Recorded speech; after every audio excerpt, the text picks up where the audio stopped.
Track 2, Mangala Sutta. The first phase of life, the preparatory stage, or the growing up years. Asevana cha balanang panditanang cha sevana, puja cha puja niyanang etang mangala muttamam. Not to associate with fools, to associate with the wise, to respect and honor those worthy of respect. This is the highest blessing. In the early phase of life, when the child is young, the child will imitate whatever he or she sees. They won't understand, but they will just imitate. So when they associate with foolish people, who always think all sorts of bad things, speak bad words, and are very rough, rude, and unskillful in their actions, they will naturally follow these foolish people. Wise people, on the other hand, have good thoughts in the mind, filled with love and compassion. They also have right speech and pleasant speech, and they don't resort to lying, slandering, and gossiping. They have right actions. They don't kill, they don't steal, and they don't commit sexual misconduct, and so on. So when the young ones associate with wise people, they will naturally follow them. Now those worthy of respect are the Buddha, Dhamma, and Sangha, and also our elders in age and in wisdom. Honoring those worthy of respect paves the way for children to learn from their knowledge and their good qualities. So these three blessings are the foundation of early childhood. They are not to associate with the fools, to associate with the wise, and to respect and honor those worthy of respect. Actually, the blessing should really begin from the mother's womb with the cultivation of metta. When the unborn baby in the mother's womb is about 5 months old, the auditory organ responsible for hearing is already fully developed. So the unborn child can already hear whatever the mother and father says. So that should be the early education. The emotional imbalance and feeling of insecurity in later years, as teenagers and adults, these can often be traced to the early childhood or even before birth when the baby is still in the mother's womb. Contemporary early childhood educators emphasize the first 6 years of childhood as crucial period for children's education. Moreover, when the child is brought up amidst love and compassion, they will be able to recognize these qualities as they grow up, and they will also be able to give love and compassion to others. The problems of delinquency, bullying, drug abuse, emotional imbalance, resulting in suicides, domestic violence, and breakdowns in family life, and many other issues, all have their roots in early childhood, the childhood upbringing. So parents have a very important role to play to contribute towards peace and harmony in the world that we live in. The next stanza also refers to the young ones. It says, Patirupa desa vasocha pubbeja katapunyata atasama panidicha etang mangala muttamang. To live in a suitable locality, to have done meritorious actions in the past, to set oneself on the right course. This is the highest blessings. Patirupa desa vasocha, to live in a suitable locality. Here you can understand that the Buddha also recognizes the importance of your environment. You need a healthy environment and an environment where there are good people and where the children can have access to learning good things. There is a well-known Confucianist story that will illustrate this point. Mencius was a student of Confucius and became a great scholar in his own right. When he was young, he lived with his mother in a place near a graveyard. On and off there would be Chinese funerals, and young Mencius would wait, and every time he heard the funeral procession coming, he would run to the cemetery. He would watch the undertaker doing all sorts of things, and he would imitate the undertaker, and he would see people throwing papers and so on. Then the boy went back home and he did the same thing at home. But Mencius' mother did not want him to be doing such things in his life. So she thought, I will move.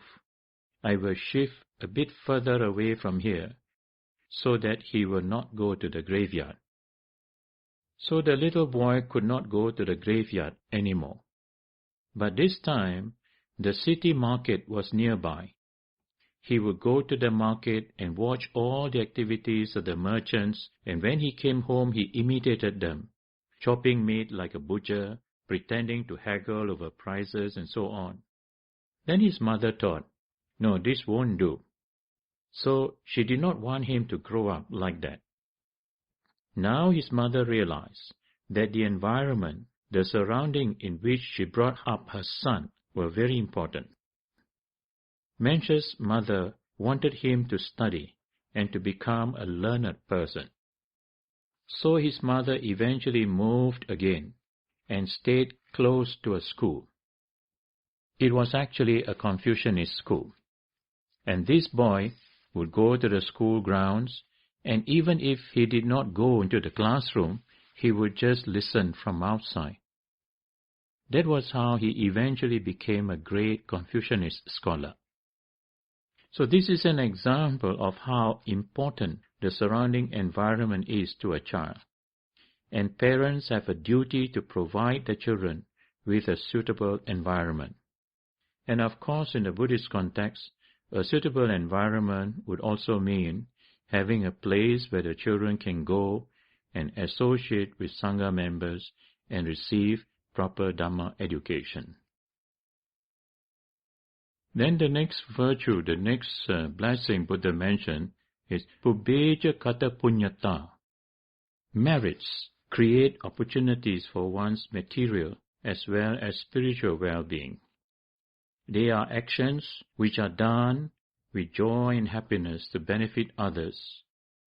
Traditionally, we talk about the 10 meritorious deeds, and they are dana, generosity, sila, morality or good conduct, bhavana, mental development, apachayana, reverence, vayavacha, service, patanumodana, transference of merits, anumodana, rejoicing in others' merits, dhamma desana, expounding the Dhamma, dhamma savana, listening to the Dharma, ditthiju kamma, straightening of views, that is to cultivate right views.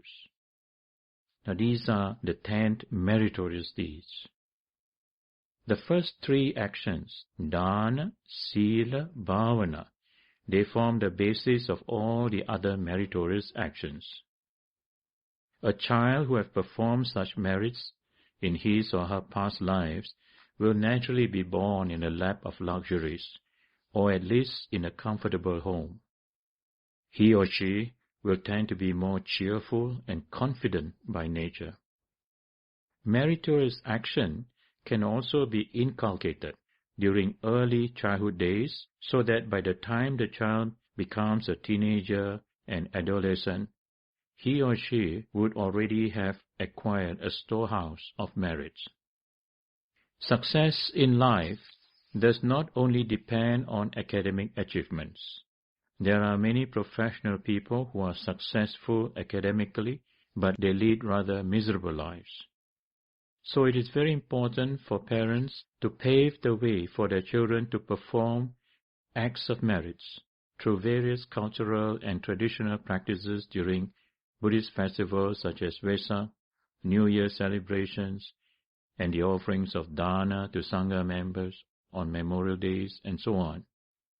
Through their participation on such occasions, the young ones will be exposed to merit-making, and lessons can be learned through such informal activities. Meritorious actions will naturally open up the path for the child's progress in their studies as well as in their ability to interact with good friends. The next blessing is about Attasama Panidicca, that is to set oneself in the right course. Often, young ones do not know what they really want to do. Even up to their college or university level, they would say, "I don't really know what I want to be. All depends on my result." The truth is that their aspirations have been clouded by various worldly considerations and expectations. We are born because of some unfinished business, something that we wanted to do or some people that we wanted to help, but we could not fulfill our task when death cuts us off. However, our wishes and aspiration lives on, and we take a new birth. Owing to all the distractions around us, we have little or no time to allow our past aspirations to surface, because we are too busy. With that very tight daily timetable, they keep us occupied, as our parents are also busy working. So we have to learn swimming, singing, go for music, piano lessons, and other tuitions. Our minds are always occupied with things to do, no time to connect with our past life's aspiration. This can be very frustrating experiences for the young ones. Anger and resentment can arise because our new environment, the family and household that we were born into, is so different. That's why we see many young ones angry, unhappy, and rebellious, because they don't fit in with the new environment and the new environment that they are born into. So they feel rather lost, until one day they encounter with something, someone, or some dream that strikes a chord in their heart, something familiar, something that they have seen or experienced before, what we call déjà vu. This may suddenly activate their subconscious mind. They will be restless at first, wanting to do all sorts of things to fulfill their unfinished business, but then that will settle down when they come to their senses. We are all conditioned or guided by our subconscious mind, by things or events that have been strongly impressed or imprinted in our minds from life to life. Hence the need for good parental guidance and a Dhamma upbringing that will also connect us with our spiritual guides, our guardian deities. These are usually our own past parents, teachers, relatives, or friends who are still caring for us. And when this link or connection is broken due to ignorance and skepticism, children may suffer. They may feel rather insecure and sometimes live in confusion. So the sense of direction should come about through proper parental guidance as well as our religious conviction. The Jataka of past life stories of the Buddha and other great masters can provide the inspiration to a more meaningful direction in life. All beings wish to be happy, but there are different sources of happiness. Some derive their happiness at the expense of others' suffering through unrighteous or wrong livelihood. Hence the need for proper guidance at the early stages of one's life. Apart from the Jataka stories, there are also stories about our own immediate relatives, our grandparents, uncles, aunties, and so on, about their failures in life, their successes, and so on, which our parents can share with us so that we can avoid making the same mistakes, thus enabling us to set ourselves in the right course in life. Nowadays, after the final years of our high school, parents will think about their children's future career. They will take them to the career guidance counselor for advice, and they will be told what kind of job is in demand that will make lots of money and also provide good status. But all these advices do not take into consideration of past life's experiences. How would someone who has been a farmer for 500 lifetimes, how would he or she fit into a career such as IT specialist, doctor, engineer, or lawyer? It is not impossible, but it will be very stressful. Moreover, most parents want to see their children become doctor, engineer, lawyer, and so on. They don't think about their sons and daughters becoming monks or nuns.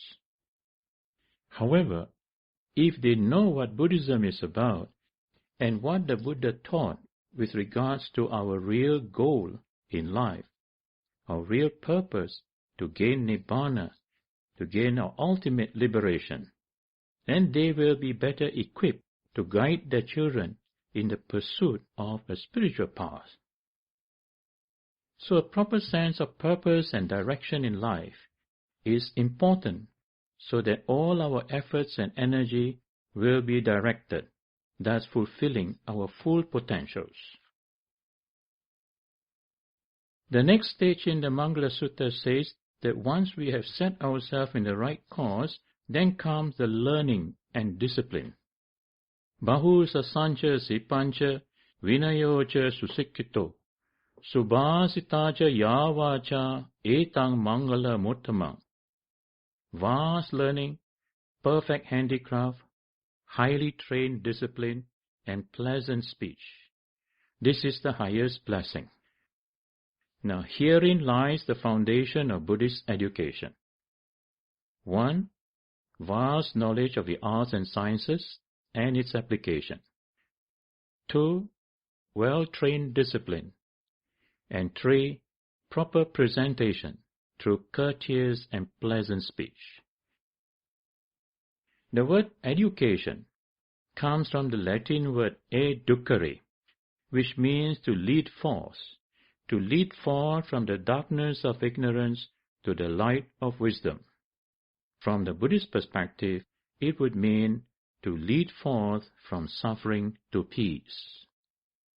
But when we observe the mass of suffering created by well-educated professionals in the fields of warfare and various other activities, we need to question the kind of education that we are receiving.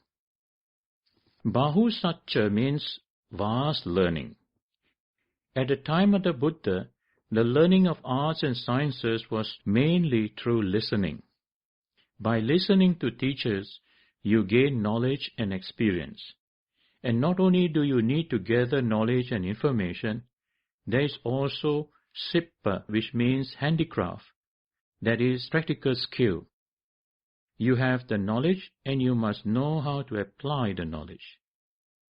Learning through teachers who are able to transmit not only knowledge but also living skills are very useful compared to the modern-day e-learning through internets, which lacks the personal touch and the transmission of values and living skills.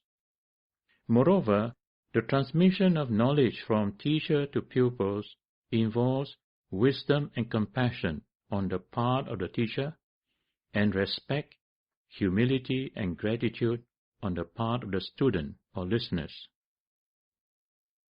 These are the values that are lacking in today's educational system.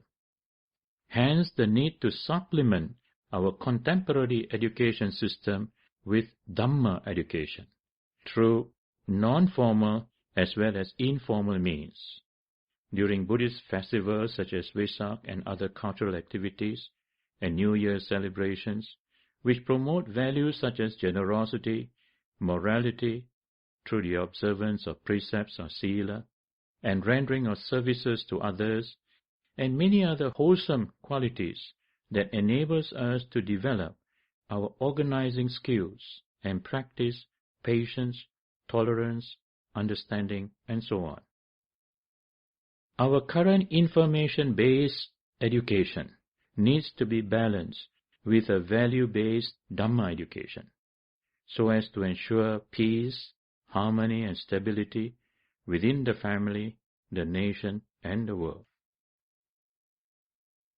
The next blessing is about Vinayocha Susikkito, which means well-trained discipline. Discipline is about self-restraint, restraint in speech and body actions. In other words, as one grows in knowledge, one also needs to grow in self-discipline. Then the next quality, Subhasitacha Yavacha, that means you are able to present and speak in a courteous and pleasant manner. Somebody can excel in the academic studies and become very successful in a career, but if they do not know how to present themselves in a courteous and pleasant manner, but speak very arrogantly, using harsh and impolite languages, then their lives, their knowledge would not be so useful. So these teachings so far are for us to cultivate the necessary values in the earliest stages of our life, so as to lay the foundation for the next stage of life as a householder, if we so choose to marry and bring up children.